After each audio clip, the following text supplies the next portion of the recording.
Yo, what's good with y'all, man? My name is Tej, and in this video, I'm gonna show y'all how to make a hybrid R&B and trap beat for Lil Baby and Chris Brown. So to be a little bit more specific, what I mean by hybrid is I'm gonna have like an ambient melody and put it over some trap drums that kind of have an R&B bounce to them. And the producers of the original beat, Addicted, broke it down on Now Waves' channel. Mine's gonna be a little different, but it's heavily inspired by that song specifically. So if you want to see the actual breakdown of it, I'll leave a link to it. And according to my analytics, about 85% of y'all who watch these videos are not subscribed. So if you do enjoy them, be sure to hit the subscribe button. And if you want to know the latest on what I'm working on, including these videos, be sure to follow me on Instagram. And I think I've said enough, so let's just hop right into the sample.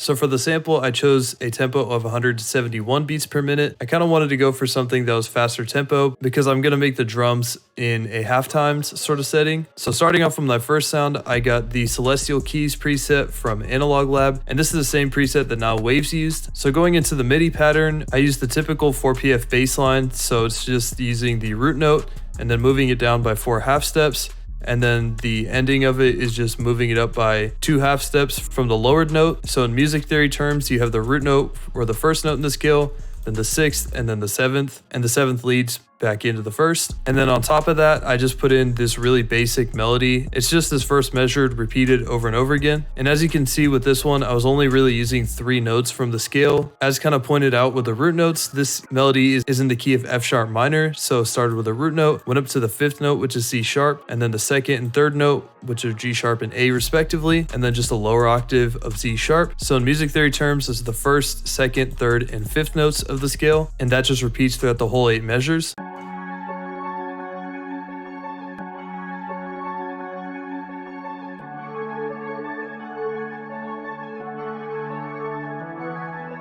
So routing that to a mixer track, I just put a couple effects on it. The first being Portal, which is from the game preset from Max Shooter's Waves Crate Volume 2. And then for my next sound, I put on RC20 on the Lush and Crunch Guitar 2 preset. So then I opened up an instance of Keyscape and I got this Rich Ballad Grand Piano preset. And with this, I just laid out the bass chords. So it's the same exact notes that I was using in the previous pattern, just an octave down. And then I just put these lower bass notes, which are just the octave down version of the lower notes, and I created an extra split at the 7th measure.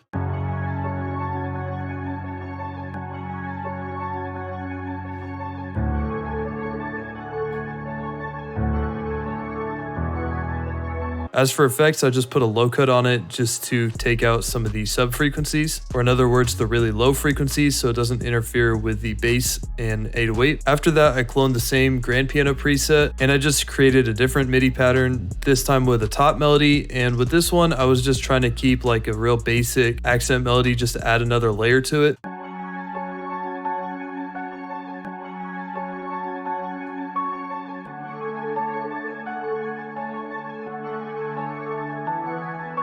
And it's a little more subtle than that in the final mix, but it does make a fairly significant difference. As for effects on that, I put a low shelf to muffle a little bit of the harshness and the low mids and some of the key noises. I also put a default fruity reverb on it. I think I just adjusted the wet and the decay knobs. And then next I added my sub bass, specifically the Growler Moog bass preset from Omnisphere. Pretty similar to the first pattern and the bass piano pattern. It closely follows just those same root notes. And I just added this to make it a little more interesting, or a bit of like a riff to it.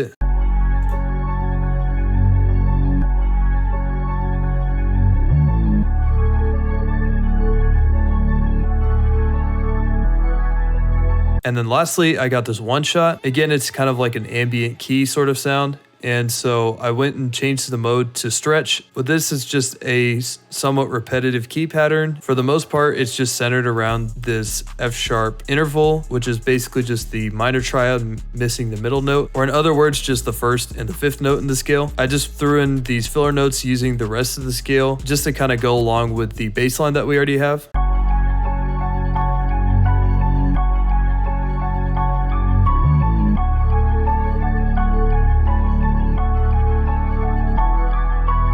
For effects on that, I just put a steep bandpass on it because I only wanted like the mid frequencies. And then I put on another EQ just to kind of lower some harsh frequencies in the mids. And then I opened up Portal and I got the drip preset once again from Max Shooter's Waves Crate 2. Once I had each of my stems, I rendered them out as audio clips, except for that last one. I arranged the loop to my liking and I rendered it out as an audio clip. So after I had the finished loop, I imported it into a new project file and I changed it up a little bit. So the first thing being is I went into the audio clip menu here and I hit Control E to open up Edison. I went and clicked Trim Side Noise with this button right here. It cuts out the excess blank points on each end of your loop so that way your loop is perfectly on time when you drag it in. And then I set the project tempo originally to 171, which was the tempo of the loop. I changed the mode to stretch and then I upped the tempo to 182. I ended up pitching up all the stems, so the finished loop was rendered out in G minor, and then I pitched it down in this project file by 300 cents. So the finished track and the drums are in the key of E minor. So starting off with my first drum sound, I got this clap.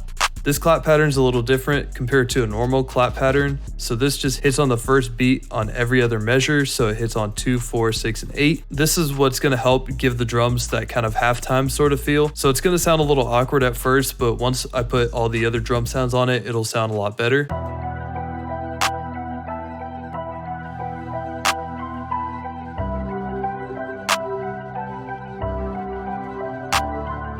Next, I put in my hi-hat pattern. For this, I was kind of treating it like it was in halftime. So although it may look pretty similar to a two-step pattern, notice that the velocities vary a lot. The lower velocity notes give somewhat of a muted effect with the hats, and that adds a lot of extra bounce to the drums. I also threw in a few rolls and whatnot. I was trying to just have a little bit of fun with it because this is probably going to be the most complicated drum pattern.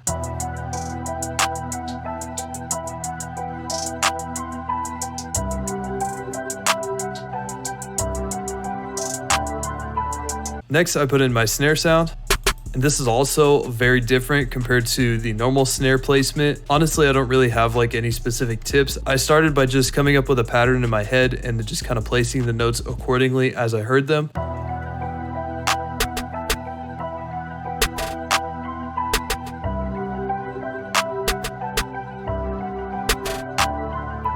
And all of these rolls are using the 1/2 step snapping. And then next I put in my two open hats. So the first one sounds like this. It's a pretty standard like Southside sounding open hat, but a little shorter. And I put this in the middle of every other clap.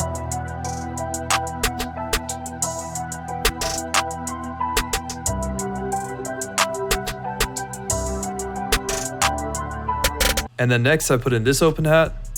And this one I just kind of used to fill in the spaces from the last one and whatever's left from the hi-hats and the snares.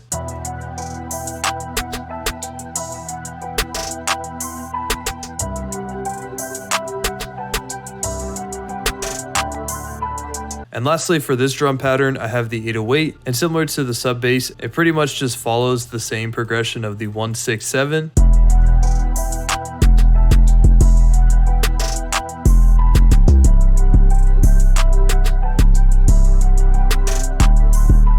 So that's going to do it for the first drum pattern, and then now moving on to the second one, which sounds more like a traditional trap sounding drum pattern. So for starters, the clap is where it normally is. It hits on the third beat of every measure. And then the hi-hats are a two-step, but the velocities are staggered to add some bounce. So how you go about doing that is you go to your hi-hat sound, you right click and then hit fill each 4 steps. Then go into your piano roll and then hit Control C and Control V on Windows, and then move these so that they're exactly between each of the 4-step notes, and then lower the velocity so that they're staggered. And then after that, I just threw in a few rolls. I believe these are using the 1/2 step snapping again, and I tried to keep them fairly subtle compared to the last one because this pattern's already pretty fast as is.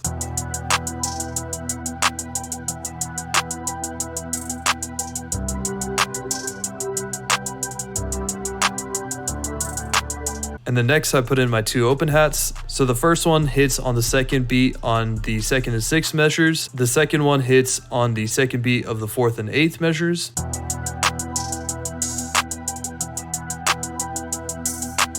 And then lastly, the 808 pattern is relatively the same when it comes to the notes being used. It's just a simplified version of the previous one.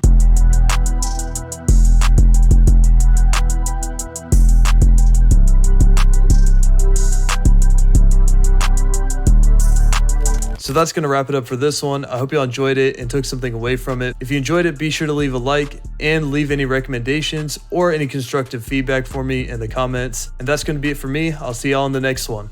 Peace.